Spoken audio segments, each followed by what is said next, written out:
নমস্কার, শুভ সন্ধ্যা। আজকে শনিবার 4 জানুয়ারি 2025। নতুন বছরের আন্তরিক অভ্যর্থনা এবং সাদর আমন্ত্রণ জানিয়ে আমরা আমাদের অনুষ্ঠান শুরু করি। বাকচক্রের নতুন পথচলা বিবেকানন্দ ঘরে ঘরের আজকে 191তম 191st সাপ্তাহিক ধারাবাহিক বক্তৃতামালায় আপনারা স্বাগত। আগের সপ্তাহে যেটা বলেছিলাম যে এই মাস থেকে আমাদের শুরু হচ্ছে শ্রীমায়ের আশীর্বাদ পাওয়ার চেষ্টা। শ্রীমা আমাদের মধ্যে এসে গেছেন, এটা তরুণ গোস্বামীরই বিশেষ ইচ্ছে এবং তিনি কিভাবে বলবেন গত সপ্তাহের শেষে তিনি এনাফ অ্যাম্প্লিফিকেশন দিয়ে যথেষ্ট ডিটেলসে বলেছেন। আজকেও ওনার মুখে শুনবেন কিছুটা, কিন্তু আজকের এটা যেহেতু প্রথম সপ্তাহ, আজকে আমরা স্বামীজিকে নিয়েই থাকব এবং আজকের বিষয় সুতরাং আর পরিবর্তন কিছু হচ্ছে না, যে বিষয় স্বামীজি এবং বক্তা শ্রী তরুণ গোস্বামী, যার পরিচয় নিষ্প্রয়োজন। সুতরাং আসুন আর বিশেষ সময় না করে বা কোনো আবেগতাড়িত প্রাককথন না বলে আমরা আমাদের আসল অনুষ্ঠানে ফিরে আসি। আমাদের অনুষ্ঠান শুরু করি আমাদের পরিচিত প্রার্থনা সঙ্গীত, আমাদেরই বাকচক্রের পরিচালক মণ্ডলীর সিনিয়র মোস্ট সদস্য শ্রী রমেশচন্দ্র বন্দ্যোপাধ্যায়ের গাওয়া আমাদের পরিচিত যে প্রার্থনা সঙ্গীত, সেইটা দিয়েই আজকে শুরু করব। পরের সপ্তাহে কিন্তু এই প্রার্থনা সঙ্গীত শ্রী মায়ের সঙ্গে সম্মতি রেখে একটা নতুন প্রার্থনা সঙ্গীত আপনাদের শোনাবো। সেটা শুনলেই আপনারা বুঝতে পারবেন সেটা কী। তো আসুন আর সময় নষ্ট না করে আজকের অনুষ্ঠান শুরু করছি। পবিত্র সুরকে আমাদের নতুন বছরের শুভেচ্ছা তথা আশীর্বাদ দিয়ে এবং ধন্যবাদ জানিয়ে আজকের অনুষ্ঠান আমরা শুরু করি। নমস্কার, ভালো থাকবেন।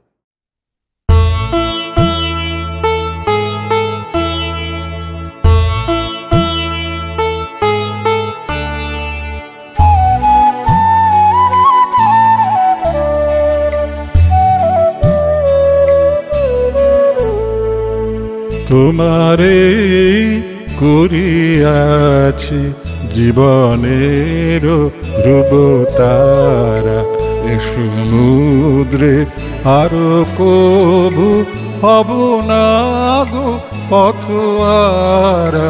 তোমারে করিয়াছি জীবনের ধ্রুবতারা।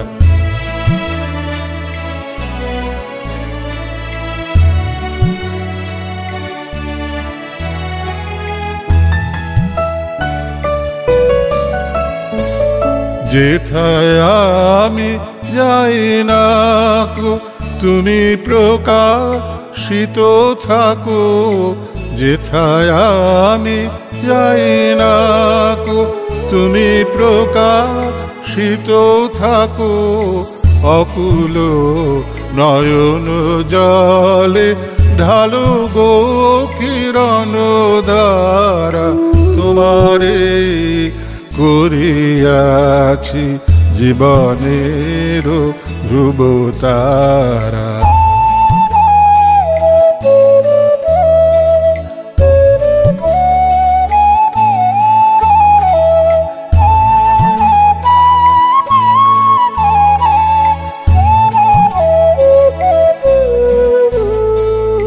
তব মুখ সদা মনে জাগিতেছে সঙ্গপানে, তিলেক অন্তর হলে নাহিরি কুল কিনারা।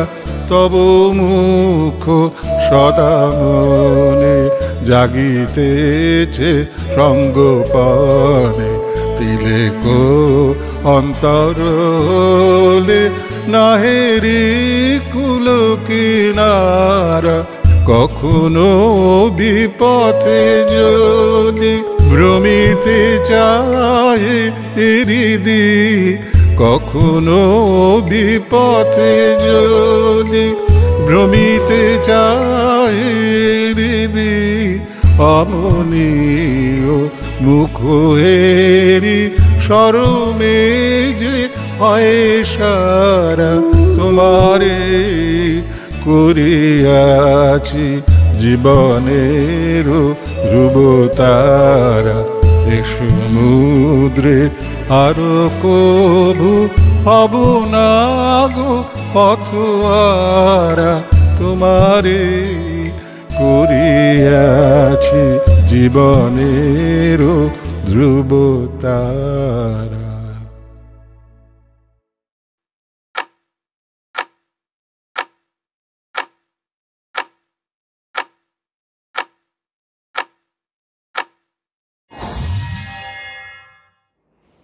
নমস্কার। আজকে আমরা এই স্বামীজির গুরুত্বপূর্ণ চিঠি পড়ব।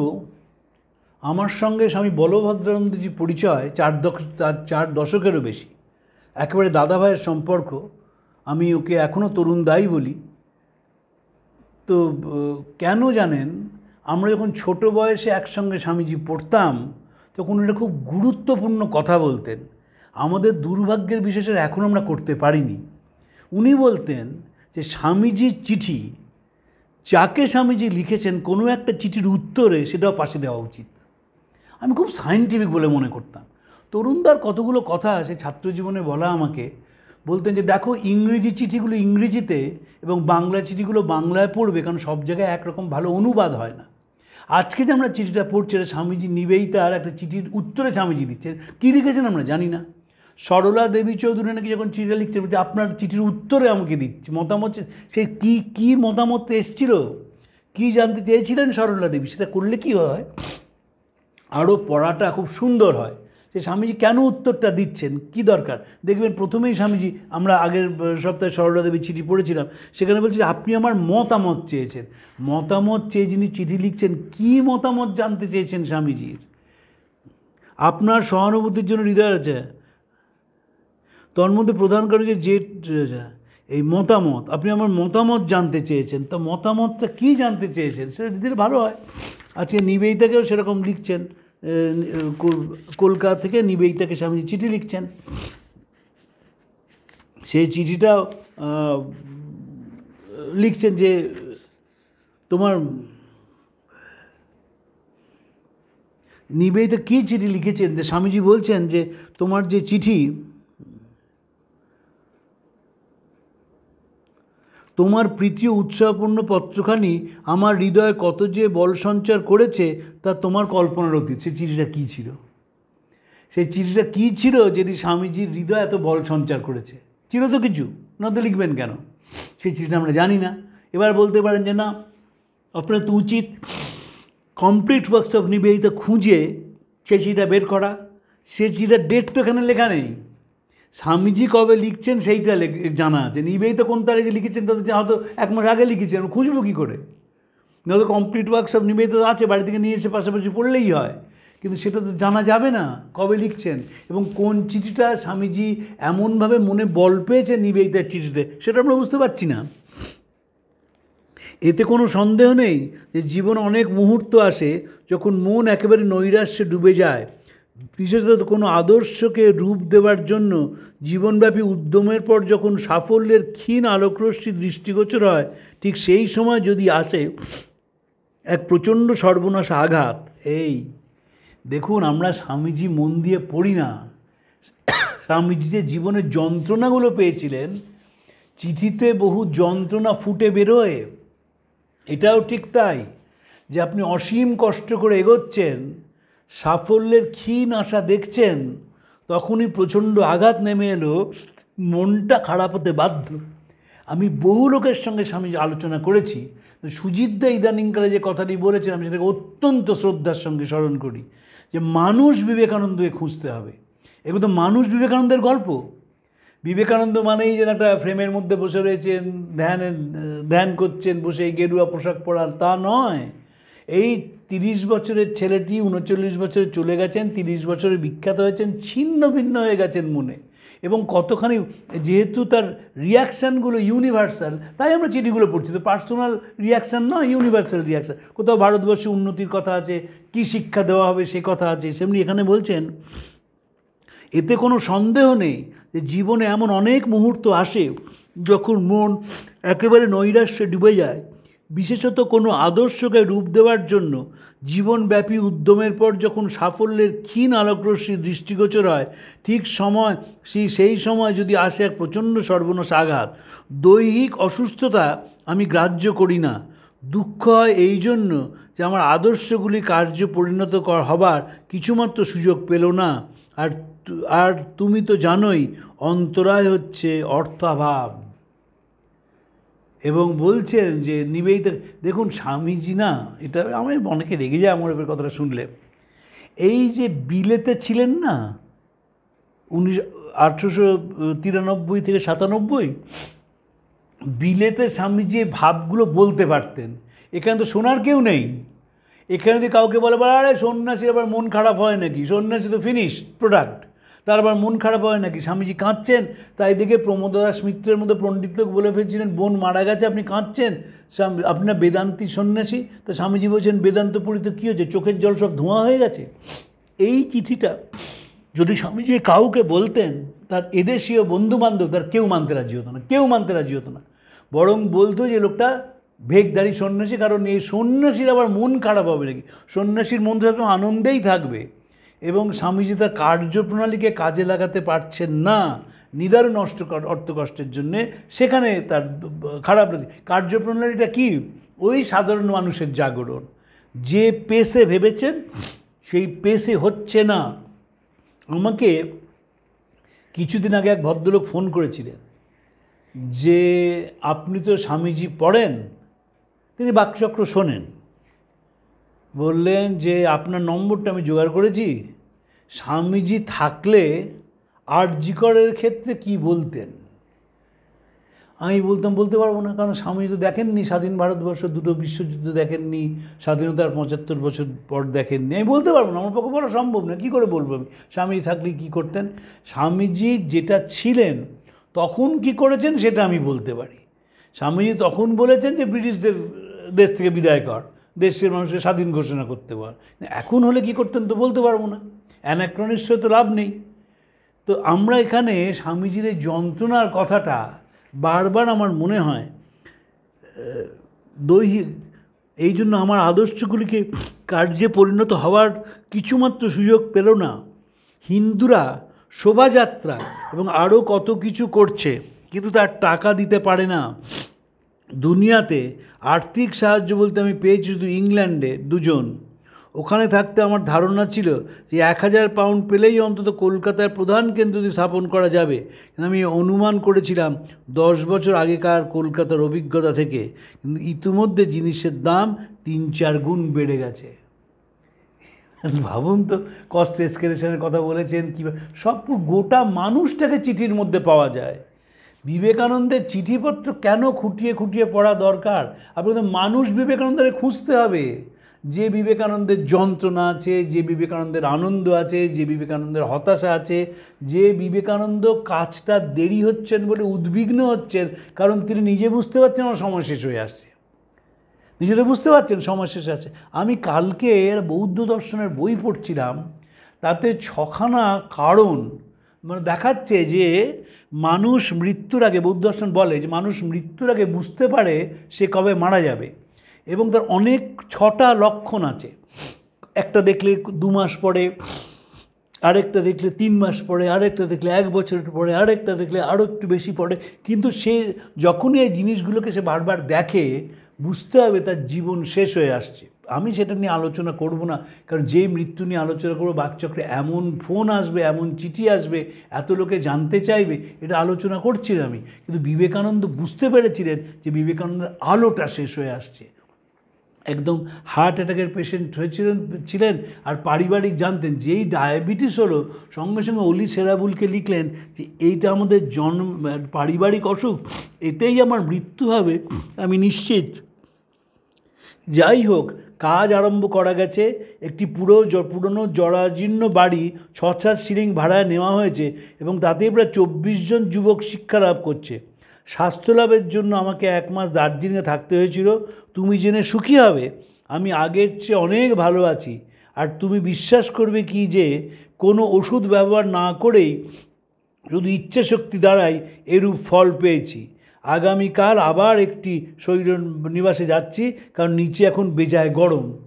একজন বিখ্যাত কার্ডিওথোরাসিক সার্জন, যিনি বিবেকানন্দকে গুলে খেয়েছেন, এখন প্রচুর বয়স হয়ে গেছে তাই তাকে এখন আনতে পারেন, শৈবাল গুপ্ত, তিনি আমাকে বলতেন যে স্বামীজির একটা অদ্ভুত অ্যাটিচিউড ছিল। সেটা হচ্ছে যখনই কোনো অসুখ হয়েছে স্বামীজি ভেবেছেন ওষুধ না খেয়ে এক্সারসাইজ করলে ঠিক হয়ে যাবেন। আলমোড়াতেও তাই করেছেন, দার্জিলিংয়ে প্রচুর হাঁটছেন দার্জিলিংয়ে। কিন্তু স্বামীজি ওই ওষুধ না খেয়ে শুধু মনের জোরে ভালো আছি বিশ্বাস করতেন। তা তো হলো না, ডায়াবেটিস তো মনের জোরে ভালো থাকবেন না, তিল তিল করে খারাপ হচ্ছে শরীর। কোন আনট্রিটেড ডায়াবেটিস, বিবেকানন্দে যে কী যন্ত্রণাকে ভেতরে বহন করে বেরিয়েছেন সেটি অকল্পনীয়। 1895 সালে প্রথম হার্ট অ্যাটাক হয়েছিল, যদি সেইতে চলে যেতেন তো তার 32 বছর মাত্র বয়স। এখন তো early heart attack is very common. তার বাবাও সেইভাবেই চলে গিয়েছিলেন 48 বছর বয়সে। তারপর স্বামীজি এখানে ওই শৈল শহরে গিয়ে একটু ভালো হতেন। কেন? কারণ ডায়াবেটিসে একটু ঠান্ডা থাকলে ভালো হয়, এখনও তাই। যারা খুব ডায়াবেটিসের পেশেন্ট তারা যদি ঠান্ডার মধ্যে থাকে তাদের একটু উপকার হয়, এবং গরমে থাকলে ছিটিলি বিটলি করে তারা। স্বামীজিরও তাই হতো, যে প্রবল গরমে স্বামীজি সহ্য করতে পারতেন না সেই গরমটা, এত শরীরটা ভাঙছিল তাড়াতাড়ি। এটি পুরনো জরাজীর্ণ বাড়ি, 6-7 সিলিং ভাড়ায় নেওয়া হয়েছে। আলমবাজার মঠ, মানে বড়নগর মঠ থেকে আলমবাজারে উঠে এসছে। বড়নগর মঠের তো সেই যে কী অবস্থা আমরা জানি, ভাঙা বাড়ি, মানে দানুদের বাড়ি বলা হতো। আলমবাজার মঠেও তাই। আমার দৃঢ় বিশ্বাস তোমাদের সমিতি এখনও টিকে আছে। এখানকার কাজের বিবরণী তোমাকে মাসে অন্তত একবার করে পাঠাবো। শুনতে পেলাম লন্ডনের কাজ মোটেই ভালো চলছে না। প্রধানত এই কারণেই আমি এখন লন্ডনে যেতে চাই না। যদিও জুবিলি, মানে রানী ভিক্টোরিয়া 60 বছরের রাজত্ব উৎসব উপলক্ষে ইংল্যান্ড যাত্রী কয়েকজন রাজা আমাকে সঙ্গে নিয়ে যাওয়ার জন্য চেষ্টা করছিলেন। ওখানে গেলেই বেদান্ত বিষয়ে লোকের আগ্রহ পুনর্জীবিত করার জন্য বেজায় খাটতে হতো, ফলে শারীরিক কষ্ট আরও বেশি হতো। স্বামীজি না এই প্রথমবার বিলেত থেকে আসার পরে এবং রামকৃষ্ণ মিশন তৈরি করার পরে স্বামীজি রামকৃষ্ণ মিশনটাকেই মূল তার কাজের জায়গা বলে মনে করেছিলেন এবং কনসেন্ট্রেট করেছিলেন। ব্রহ্মবন্ধ উপাধ্যায় স্বামীজির বন্ধু ছিলেন। তিনি স্বামীজিকে বলেছেন যে চলো আমরা আবার বেদান্ত চর্চা দুজনে শুরু করি, প্রচার শুরু করি। তিনি বলেছেন আমার ভাইয়ের শরীর ভেঙে গেছে, একটা মঠ তৈরি করা গেছে, সেটাকে রূপ দিতে আমি চাই। তাই জন্য এখানে বলছেন যে রাজারা স্বামীজিকে নিয়ে যেতে চাইছেন। লন্ডনের কাজ ভালো হচ্ছে না, কিন্তু যদি যাই তাহলে বেদান্ত পুনর্জীবিত করতে গেলে আমাকে প্রচুর পরিশ্রম করতে হবে। সেই পরিশ্রমটা শরীর নেবে না। তার মানে শরীর জানান দিচ্ছে যে তোমার বিশ্রাম দরকার, কিন্তু বিশ্রাম তো নেওয়া যাবে না। যখন ঢাকায় গেলেন 1901 সালে, ফিরে আসা মাত্র সবাই বলল আপনি বিশ্রাম নিন। শিষ্য শরৎচন্দ্র চক্রবর্তীও বললেন। তার উত্তরে স্বামীজি বললেন যে তিনি যাকে কালী বলতেন সেই শরীরের মধ্যে ঢুকে গেছে, একে থির হয়ে বসতে দেয় না, সবসময় কাজ করিয়ে নিয়ে বেড়ায়। যাই হোক, অদূর ভবিষ্যতে আমি মাসখানেক জন্য ওদেশে যাচ্ছি। শুধু যদি এখানকার কাজের গোড়াপত্তন হয়, জিরো হয়ে যেত, তবে আমি কত আনন্দ স্বাধীনভাবেই না ঘুরে বেড়াতে পারতাম।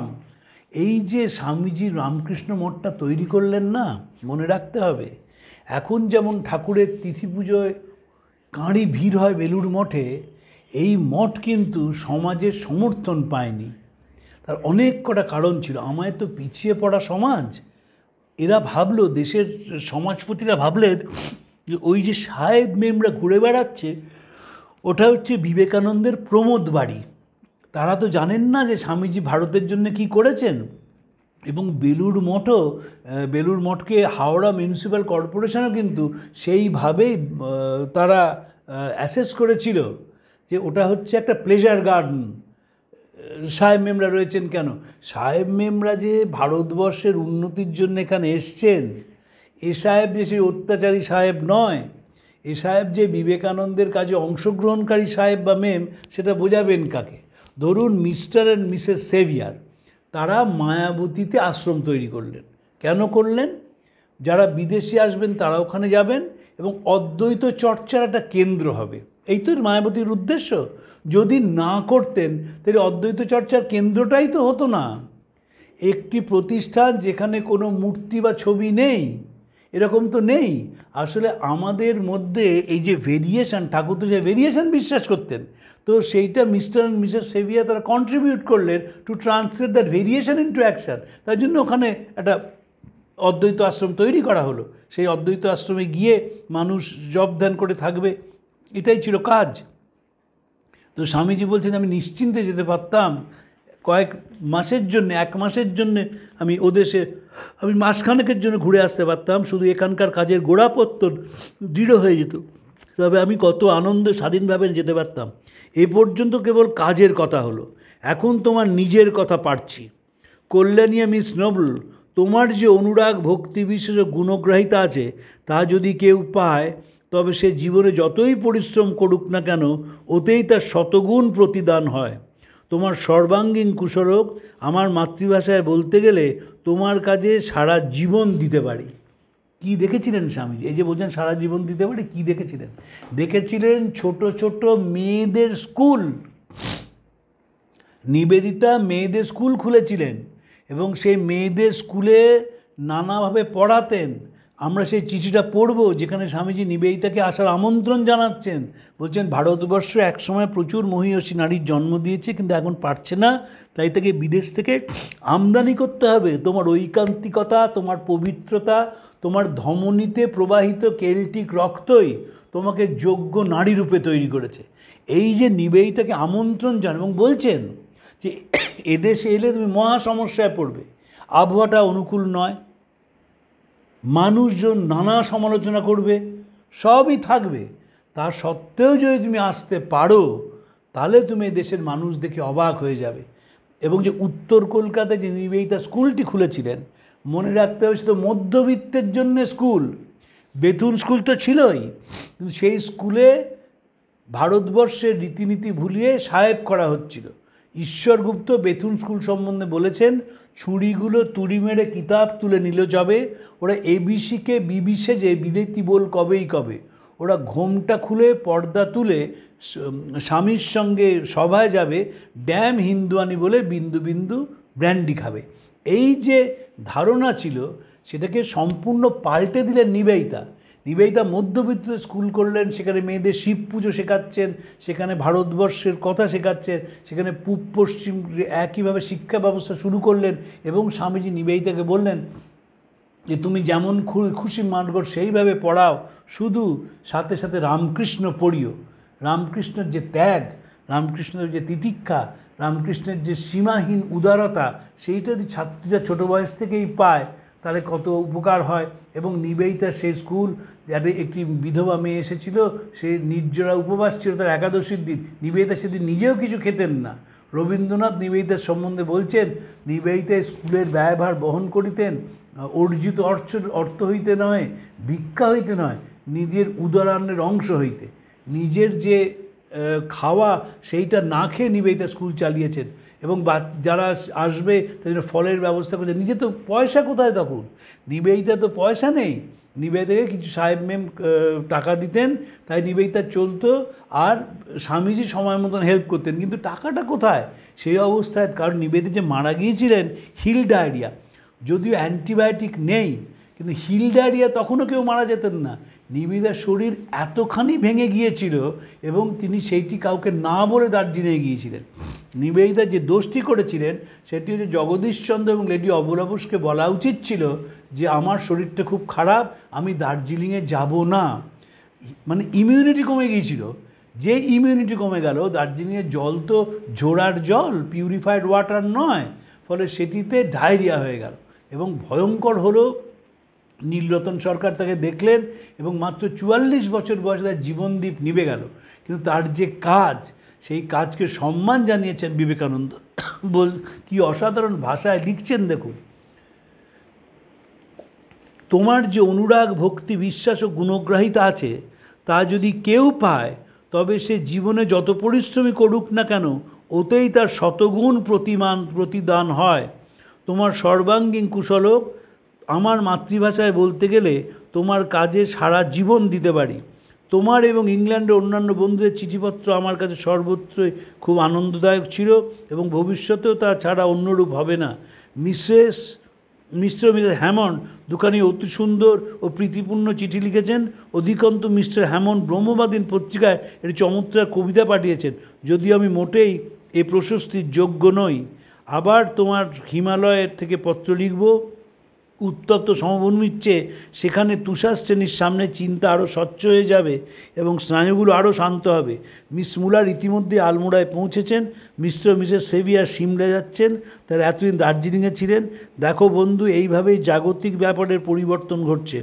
একমাত্র প্রভুই নির্বিকার, তিনি প্রেমস্বরূপ, তিনি তোমার হৃদয় সিংহাসনে চির অধিষ্ঠিত হন, ইহাই বিবেকানন্দের নিরন্তর প্রার্থনা। এই যে যাচ্ছেন, একটা বাচ্চা ছেলের মতো খুব খুশি, কারণ তার শরীরটা একটু ভালো থাকবে, ঠান্ডার মধ্যে থাকবেন। এবং সেইখানেই অশ্বিনী কুমার দত্তর সঙ্গে স্বামীজির দেখা হয়েছিল। অশ্বিনী কুমার দত্ত দেখলেন যে একটি সন্ন্যাসী, তিনি ঘোড়া চালিয়ে এলেন, একজন সাহেব, তিনি ঘোড়া থেকে নামলেন, একটি সাহেব ঘোড়ার জিন ধরে ঘোড়াটাকে আস্তে বলে নিয়ে গেলেন। অশ্বিনী কুমার দত্ত নাড়ে, এই তো স্বামী বিবেকানন্দ। তো সামনে এসে বলছেন যে খুব কিন্তু করছেন, বলেই ফেললেন যে আপনাকে আমি কি নামে ডাকবো। তো স্বামীজি বললেন, কেন? আপনি আমাকে নরেন বলেই ডাকবেন, যে নামে তিনি ডাকতেন, যে নামে আপনি ডেকেছেন। এই যে নরেন বলেই ডাকবেন, সিম্পলিসিটিটা বোঝা যায়, কারণ বয়সই বা কতটুকুনি।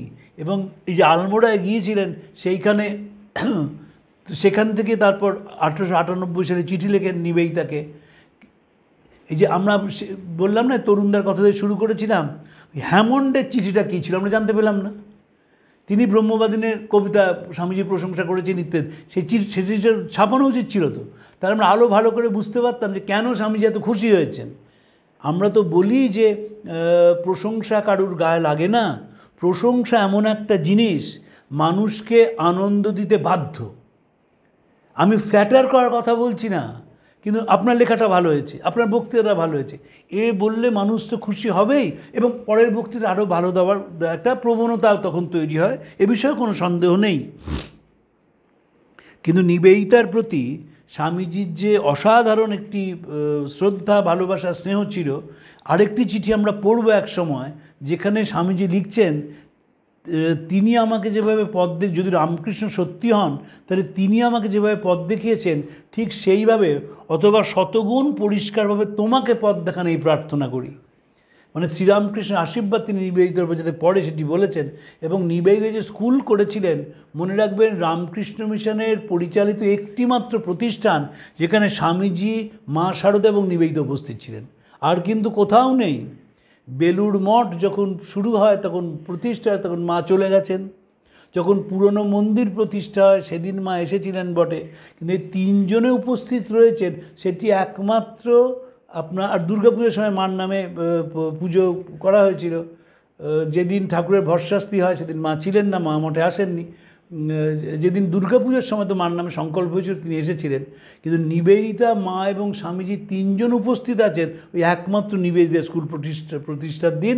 1898 সালে কালী পুজোর দিন স্কুলটি প্রতিষ্ঠিত হয়। এবং কি সীমাহীন পরিশ্রম করেছিলেন নিবেদিতা। নিবেদিতা তার ভাইজিকে চিঠি লিখছেন, সেই চিঠিটি আমি পড়েছি, বোনজিকে আমার চিঠিটা পড়ার সৌভাগ্য হয়েছে, যে দেখো ওখানে কাউকে বলবে না যে আমি হিন্দু হয়ে গেছি, তাহলে তোমার মা স্কুলটা চালাতে পারবে না। নিবেদিতাকে স্বামী সন্ন্যাসী করেননি, ব্রহ্মচারী। মা তাকে গেরুয়া কাপড় দিতে চেয়েছিলেন, কিন্তু নিবেদিতা পড়তে রাজি হননি। তিনি ব্রহ্মচারিণী ছিলেন, কিন্তু তার বোনজিকে লিখছেন যে বলবে না। স্টেটসম্যান কাগজ নিবেদিতা মারা যাওয়ার পরে একটি লেখা লিখেছে, অবিচয়রি লিখেছিল। সেখানে তারা লিখছে যে বহু মুসলমান তারা খ্রিস্টান হয়ে গেছেন, আমরা তার নজির আছে, কিন্তু একজন খ্রিস্টান কী করে হিন্দু হলো তা ভেবে আমরা অবাক হয়ে যাই। এই হিন্দু হওয়াটায় খুব আপত্তি ছিল, কেন কী করে হলো নিবেদিতা। এবং স্টেটসম্যান তো নিবেদিতার খুবই একসময় বন্ধু ছিলেন। র্যাডক্লিফের সময় নিবেদিতার মৃত্যুর খবর প্রথম র্যাডক্লিফই ওদেশে লেখেন। জগদীশচন্দ্র শ্রী লেডি অবলা বসু চিঠি লেখেন নিবেদিতার বোনকে, সেই মৃত্যুর দিনে কী অবস্থা হয়েছিল নিবেদিতার ইত্যাদি। সকাল থেকে বলছেন যে the BOT is sinking but I shall C the sunrise. দার্জিলিংয়ে রায়ভিলায় চলে গেলেন জগদীশচন্দ্র বসুর, অবলা বসুর জামাইবাবুর বাড়ি। কিন্তু নিবেদিতার কাজকে স্বামীজি সমর্থন করেছিলেন, এবং নিবেদিতার চিঠিতে এমন কিছু লিখেছিলেন যেটি স্বামীজির খুব মনটা খুশি হয়ে গিয়েছিল। কাজ করতে পারছেন না, এগোতে পারছেন না, অর্থ নেই, কেউ টাকা দিচ্ছে না, শুধুমাত্র লোকটা কায়স্থ ছেলে বলে। এ তো বলে লাভ নেই। কেন? কলকাতায় তো বড় লোকদের অভাব ছিল না, কিন্তু কেউ টাকা দিতে এগিয়ে এলো না, কারণ সমর্থনই করতো না কেউ যে মুচি ম্যাথরের মধ্যে কাজ করতে হবে। একটা চিঠিতে পড়ছিলাম, ব্রহ্মানন্দজিকে লেখা চিঠি, বলছে এটা পরে পড়বো, বলছেন দেখো ঠাকুরের পুজোটা কমিয়ে বরং জল বাতাসা দিয়ে হাঁড়িপাড়ায় ডোমপাড়ায় বহু গরিব আছে, তাদের শিক্ষা দাও, তাদের জায়গায় তো এ তো কেউ সমর্থন করবে না। কারণ ব্রাহ্মণের পক্ষে হাঁড়িপাড়ায় যাওয়াটাই একটা গড়িত কাজ তখনকার দিনে, এখনও তাই, ভাবার কোনো কারণে যে এখন খুব একটা সমাজ পাল্টেছে, বা ডোমপাড়ায় যাওয়া। ফলে স্বামীজির যে কাজের জন্য কোনো সহায়তা পাচ্ছেন না, এবং বুঝতে পারছেন যে এদেশের থেকে কোনো সহায়তা আসবে না। নেহাত রাজপুতানার রাজারা ছিলেন, তাই তারা কিছু কিছু অর্থ দিয়ে স্বামীজিকে সাহায্য করতেন। এখানকার তো সবাই সাহায্য বন্ধ করে দিয়েছিলেন, কারণ তারা চেয়েছিলেন যে স্বামীজি কি, যদি ধরুন স্বামীদের বড় লোকদের জন্য স্কুল করতেন, প্রচুর সাহায্য আসতো, কিন্তু ওই গরিবদের মধ্যে স্কুল, সেখানে যেতে হবে, হাঁড়িপাড়ায় ডোমপাড়ায় গিয়ে সেবা করতে হবে, এটা তো কেউ রাজি নয়। তাই জন্য স্বামীজি প্রচুর আঘাত পেয়েছিলেন, কষ্ট পেয়েছিলেন। আমরা এই চিঠিটা এখানেই শেষ করছি, আর পরের দিন আমরা মাকে নিয়ে আলোচনা করব। আমি বারবার বলেছি অতীতে, সুজিতদাকেও বারবার বলেছি, যে আমি মা নিয়ে বলতে পারি না, আমার ভেতর থেকে অস্বস্তি হয়। অস্বস্তি হচ্ছে যে এত বড় ব্যক্তিত্ব, তার সম্বন্ধে বলা খুব কঠিন কাজ। তো আমি মা নিয়ে পড়াশোনা কম করতাম। ইদানিংকালে আমার হঠাৎ কি হলো কে জানে, আমি খুব মাকে নিয়ে পড়তে শুরু করলাম, এবং মার একেবারে থ্রেড বেয়ার অ্যানালিসিস, যেরকম আমি স্বামীজি পড়ি, এবং আমার মনে হলো যে স্বামীজিকে আমরা যেভাবে উপস্থাপিত করি, মাকেও সেভাবে উপস্থাপিত করা প্রয়োজন। এবং আমরা তো সুজিতদা বলেই দিয়েছেন, তাও আমি বলছি, মাসে 2 দিন, প্রথম সপ্তাহ হবে স্বামীজি, পরের সপ্তাহ হবে মা, তৃতীয় দিন হবে স্বামীজি, চতুর্থ দিন হবে মা। আর যে মাসে 5টা শনিবার থাকবে, পবিত্র বলল বছরে 2-3টে মাসে হয়, সেই মাসে আমরা ঠাকুরকে নিয়ে আলোচনা করব। কারণ রামকৃষ্ণ আন্দোলনটা আমাদের বোঝা উচিত, এবং এই আন্দোলনের যে মূল কথা হচ্ছে সাধারণ মানুষের জাগরণ, সেটাও আমাদের মানুষের কাছে জানানো উচিত। সারদা মার একটা বৈশিষ্ট্য ছিল, সেই বৈশিষ্ট্য হচ্ছে সারদা মার একদিকে যেমন তিনি নরম মনের মানুষ ছিলেন, প্রয়োজনে শক্ত হয়েছেন, কিন্তু ক্ষুরোদার বুদ্ধি ছিল। এবং সেখানে আমি মনে করি যে শ্রীরামকৃষ্ণ পার্সোনালি ট্রেনিং দিয়েছিলেন, যেমন স্বামীজিকে ট্রেনিং দিয়েছিলেন to develop universal mind, Sarada মাকে ট্রেনিং দিয়েছিলেন যাতে তিনি এইভাবে সমাজকে নেতৃত্ব দিতে পারেন। তো একজন আমাকে বললেন যে কেন, তো স্বামীজি মা তো বলেছেন সারদা সরস্বতী জ্ঞান দিতে এসেছে। ঠাকুর সেই আধারটাকে আবিষ্কার করেছিলেন, যে আধারটা তার কথাগুলো রিসিভ করতে পারবে। আধার প্রয়োজন তো, কারণ তিনি নিশ্চয়, এবং দক্ষিণেশ্বরে ভাবার কোনো কারণ নেই যে একটি গ্রীষ্মকাল তিনি দক্ষিণেশ্বরের ঘরে রয়েছেন, মা রয়েছেন তার নহবতে, তিনি ডেকে পাঠাননি, অবশ্যই ডেকে পাঠাতেন, এবং ডেকে পাঠিয়ে তিনি 2টো জিনিস শেখাতেন। প্রথম জিনিস হচ্ছে যে এককালে এত মানুষ মা বলে ডাকবে যে তার ব্যক্তিগত সন্তানের প্রয়োজন নেই, এটা শেখাতে হয়। এটা এই কনসেপ্টটা তৈরি করতে ঠাকুর শিখিয়েছিলেন। সেটা আমরা, মুশকিল হচ্ছে যে আমরা এগুলোকে ভাবি না বড় করে, কারণ আমরা ওগুলোকে এখনও মনে করি যে আলোচনার কোনো আনার দরকার নেই। কিন্তু শিখিয়েছিলেন হায়েস্ট ফর্ম অফ সাবলিমেশন। মার তো ইচ্ছে ছিল তিনি সন্তান হবেন, স্বাভাবিক মা হবেন, কিন্তু সেখানে বলেছেন এত মানুষ মা বলে ডাকবেন যে তুমি পাগল হয়ে যাবে।